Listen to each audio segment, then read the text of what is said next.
الحمد لله رب العالمين والصلاة والسلام على نبينا Muhammad wa ala alihi wa sahbihi ajma'in wa ba'd. Aujourd'hui dans ce cours audio, nous allons voir bi'idhnillah la cause qui a poussé l'imam al-Bukhari à écrire son authentique, connu sous le nom de Al-Jami'u Sahih, et connaître sa bonne intention dans cela. Il nous rappelle l'imam Ibn Hajar al-Asqalani dans son livre Fath al-Bari, qui est bien entendu l'explication même de l'authentique de l'imam al-Bukhari. Dans sa muqaddima, dans son introduction à ce magnifique livre, il va nous donner la cause qui a poussé l'imam al-Bukhari à écrire son authentique. Il va d'abord nous dire que du temps des Sahaba et des grands tabi'in, le hadith du prophète sallallahu alayhi wa sallam n'était pas écrit. Et cela pour deux raisons. La première raison, c'est qu'au début, on leur a interdit d'écrire le hadith du prophète sallallahu alayhi wa sallam pour que le hadith ne soit pas mélangé au Coran, et que donc au début seul le Coran soit écrit. Donc la première cause, c'est pour qu'il n'y ait pas de mélange accidentel entre le Coran et la Sunna à l'écriture. Le deuxième point, c'est que les Sahaba, ils avaient une grande mémorisation. Donc, ils connaissaient tous les hadiths du prophète sallallahu alayhi wa sallam. Et que, pour beaucoup d'entre eux, ils ne connaissaient pas et ils ne savaient pas écrire. Donc, tout était basé sur leur mémorisation, qui était bien entendu exceptionnelle. Ensuite, à la fin du temps des tabi'in et au moment où les savants se sont dispersés dans les contrées et que également sont apparues les grandes innovations et qu'elles se sont propagées à grande vitesse malheureusement, comme l'innovation des Khawarij, des Rawafid, des Qadariya, etc. Alors à ce moment-là a débuté l'écriture du hadith du prophète sallallahu alayhi wa sallam. Et Ibn Hajar nous rappelle que les premiers à avoir écrit et rassemblé des hadiths du prophète sallallahu alayhi wa sallam, al-Imam al-Rabi' ibn Sabih, et ensuite Saïd ibn Abi Arouba. Et dans son livre intitulé Siyar A'lam al-Nubala, l'imam al-Dhahabi rahimahullah rapporte cette parole de l'imam Abu Muhammad al-Ramahurmuzi, et qui est lui-même le premier à avoir écrit dans Mustalah al-Hadith et son livre connu qui s'appelle Al-Muhaddith Al-Fasil, dit أول من صنف وبوب فيما أعلم الربيع ابن الصبيح بالبصرة ثم ابن أبي عروبة.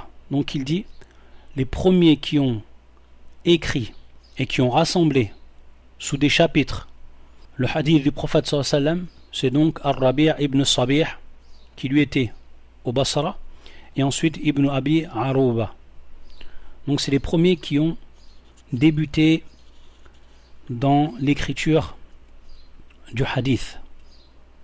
Ensuite, les ont suivis les grands savants parmi les salafs, et qui eux ont rassemblé le hadith sous des chapitres correspondant aux ahkam, aux règles de fiqh, comme l'imam Malik avec son Muwatta fil Medina, où il a rassemblé des hadiths du prophète sallallahu alayhi wa sallam, mais en apportant également des paroles des Sahaba et des fatawa des Tabi'in.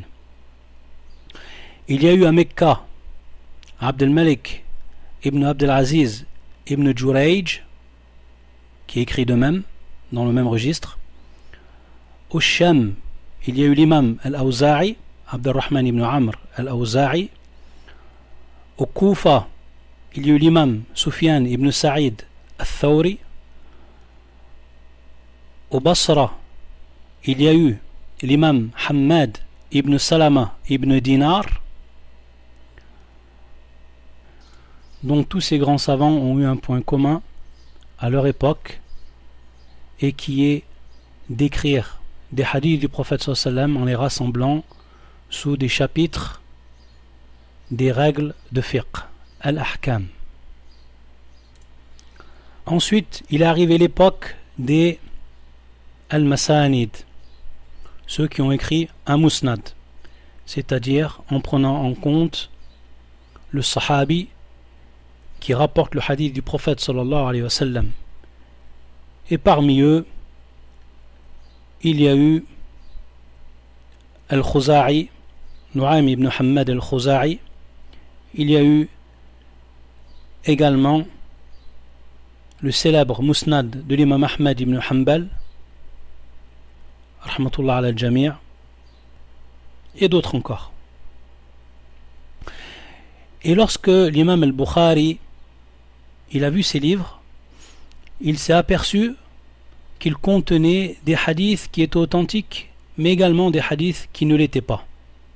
Et donc il a eu l'intention d'écrire un livre qui contiendrait uniquement ce qui est authentique, où il n'y a pas de doute sur son authenticité. Et ce qui a déclenché l'écriture de son livre, c'est ce qui est arrivé lors d'une assise auprès de son maître, de son cheikh, Amir al-Mu'minin fil hadith wal fiqh, Ishaq ibn Ibrahim al-Hanbali, et qui est connu sous le nom de Ibn Rahuya.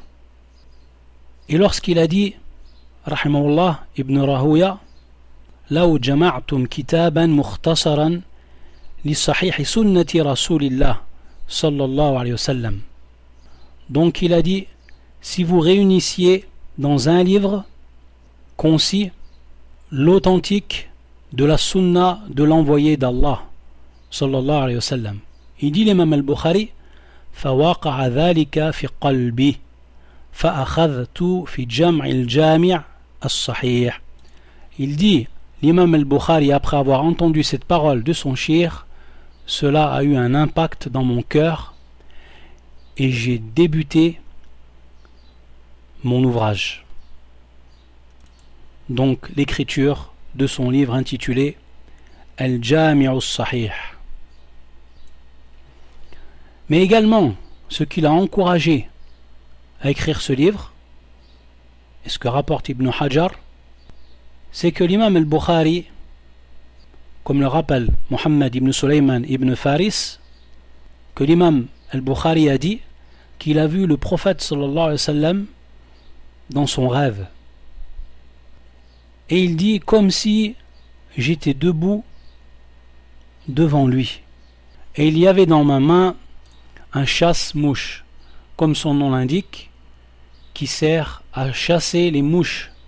Donc, dans ce rêve, l'imam al-Bukhari, à l'aide de cet outil, il chassait les mouches qui s'approchaient du prophète sallallahu alayhi wa sallam.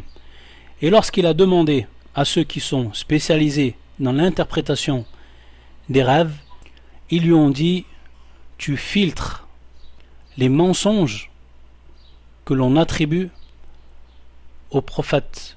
Les mensonges, donc les paroles mensongères, les hadiths mensongers qui sont attribués au prophète sallallahu alayhi wa sallam.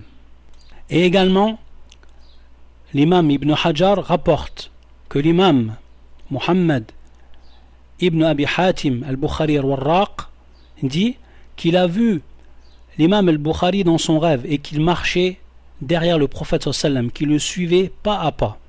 C'est-à-dire qu'à chaque fois que le prophète sallallahu alayhi wa sallam faisait une enjambée, l'imam al-Bukhari, derrière lui, plaçait son pied là où le prophète sallallahu alayhi wa sallam avait mis le sien. Et pour finir, il faut savoir que l'imam al-Bukhari a écrit son livre et a filtré les hadiths qui sont présents parmi plus de 600 000 hadiths, comme l'a rapporté Al-Ismaili. Et également, l'imam al-Bukhari a dit qu'il a introduit dans son livre Al-Jami' ce qui était authentique auprès de lui, et il a délaissé également beaucoup d'autres hadiths qui sont eux aussi authentiques, afin que le livre reste concis et qu'il ne soit pas trop vaste.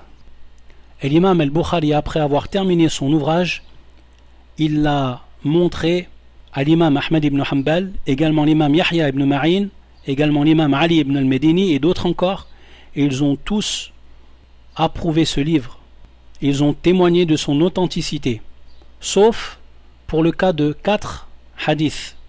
Mais en ce qui concerne ces 4 hadiths, l'imam al-Uqayli a rappelé que la vérité était avec l'imam al-Bukhari, que le jugement juste sur l'authenticité de ces 4 hadiths était avec l'imam Muhammad ibn Ismail al-Bukhari rahimahullah ta'ala, et qu'Allah azza wa jal le récompense pour cet ouvrage magnifique.